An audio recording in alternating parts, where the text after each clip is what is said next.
Memang Ahok punya karakter yang kalau ngomong ceplos-ceplosnya.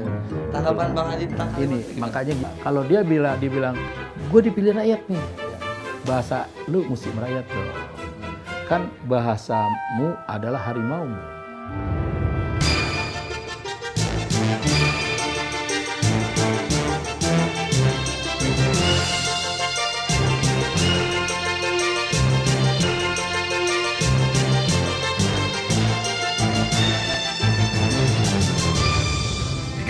Safari mau kami titipkan masa depan kami dan negeri ini dari Sabang sampai Merauke. Saudara dipilih bukan di lotre meski kami tak kenal. Assalamualaikum warahmatullahi wabarakatuh. Selamat sore semuanya, ketemu lagi dengan saya Detektif Ferry di Lain Cerita. Episode kali ini kita akan membahas tentang wakil rakyat. Kalau udah ngomongin tentang wakil rakyat nih, saya ini selalu teringat dengan lagunya Bang Iwan Fals. Wakil rakyat seharusnya merakyat. Ya memang benar kata Bang Iwan Fals, namanya wakil rakyat itu harusnya merakyat. Tapi jangan terlalu merakyat. Ini bahaya. Tahu sendirilah.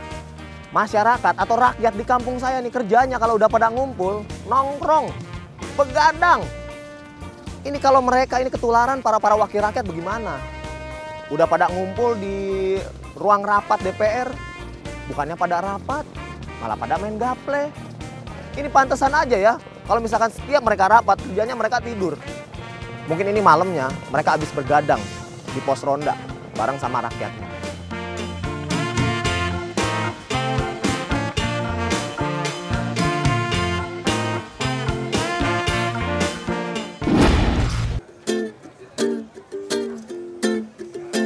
Gua pengen semua berbeda. Tante cantik amat. Gua pengen semua berubah. Mbak, assalamualaikum. Gua pengen negara tercinta, memiliki pemimpin yang cinta rakyatnya. Nih sekarang nih gue lagi di satu tempat. Bang Fikri, lagi cerita apa? Assalamualaikum. Apa kabar nih? Baik, alhamdulillah. Lama nungguin Ani? Lumayan. Luar Abang kita nungguin tadi sampai sempat ngarang lagu. Waduh, Sampai apa nih lagunya? lagu tentang wakil rakyat. Aduh. Ya, jadi kita kepengen. Boleh dong. Dikit tadi Di rapnya aja, di rapnya. Gua pengen dekat mereka, gitu. Asik. Karena mereka wakil gua. Dan kita satu Indonesia. Jarang-jarang ada yang muji suara gue. Pak Haji, sehat Pak Haji? Sehat.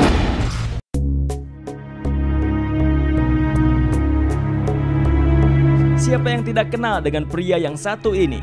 Namanya kerap menghiasi pemberitaan media massa nasional, terutama terkait perseteruannya dengan Basuki Cahayapurnama alias Ahok.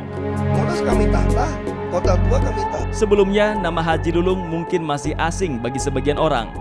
Namun bagi warga Tanah Abang, hampir tidak ada yang tidak mengenalnya. Bahkan sebagian besar orang menganggap pria berusia 55 tahun ini sebagai the godfather-nya Tanah Abang. This is business.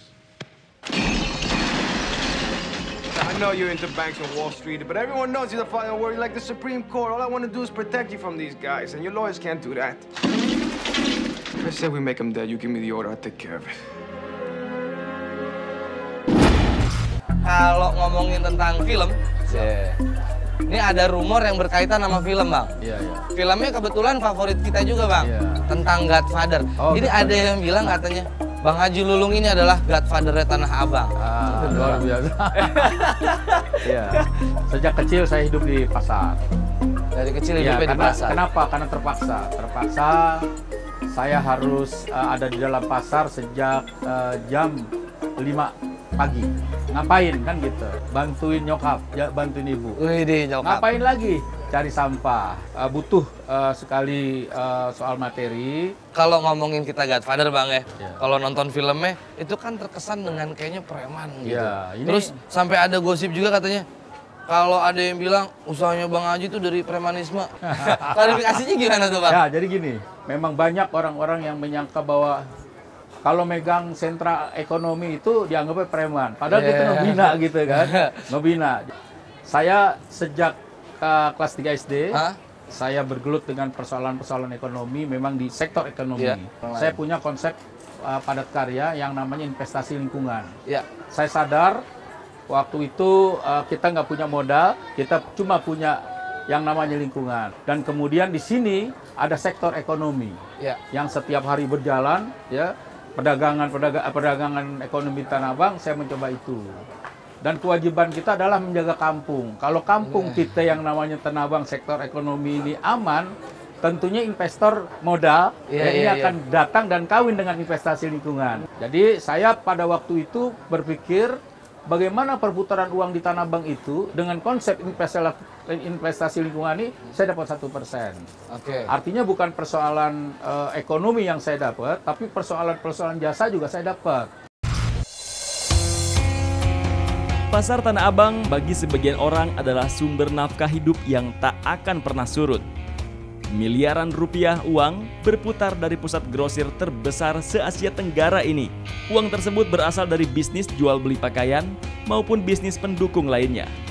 Tak terkecuali bagi Haji Lulung yang menggeluti bisnis perparkiran dan pengamanan di Pasar Tanah Abang. Pria asli Betawi kelahiran 24 Juli 1959 ini mempunyai nama asli Abraham Lunggana. Setelah naik haji, namanya dikenal dengan panggilan Haji Lulung. Sebagai putra asli Jakarta, perjalanan hidup Lulung tak semulus yang diimpikan. Pria berusia 55 tahun ini memulai usaha dengan mengumpulkan kardus, besi, hingga barang-barang bekas. Tak kunjung merubah nasib, Lulung pun merambah profesi sebagai tukang parkir dan penjaga keamanan di Tanah Abang. Nasibnya mulai berubah ketika terjadi konflik terbuka memperebutkan kekuasaan di Tanah Abang pada tahun 96. Perjalanan hidup pun membawa Haji Lulung sebagai pemain utama di Tanah Abang. Tepat di tahun 2000, Haji Lulung pun mendirikan perusahaan yang menguasai usaha perparkiran dan pengamanan di Tanah Abang. Dari beberapa perusahaan inilah karir Lulung semakin menanjak. Ia kemudian mencoba peruntungan ke dunia politik dengan bergabung pada Partai Persatuan Pembangunan atau P3. Tokoh Betawi ini pun kemudian terpilih sebagai wakil rakyat DKI Jakarta untuk kedua kalinya.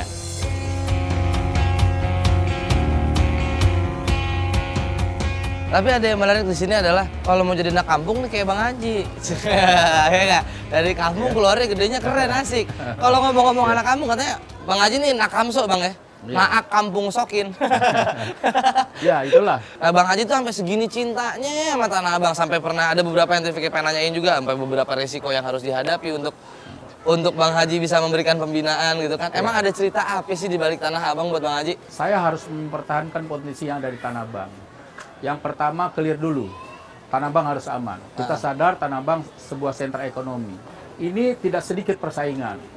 Dulu memang ada rencana orang-orang yang berseberangan dengan saya, berseberangan dengan saya, tidak mempunyai satu konsep. Dia hanya melihat kenapa Pak Haji Lulung bisa membina secara konseptual, masa gue kagak. Dan kebanyakan orang-orang jalanan, sehingga mereka merencanakan, ini yang paling terkesan, mereka ingin merencanakan menghabiskan saya pada waktu itu.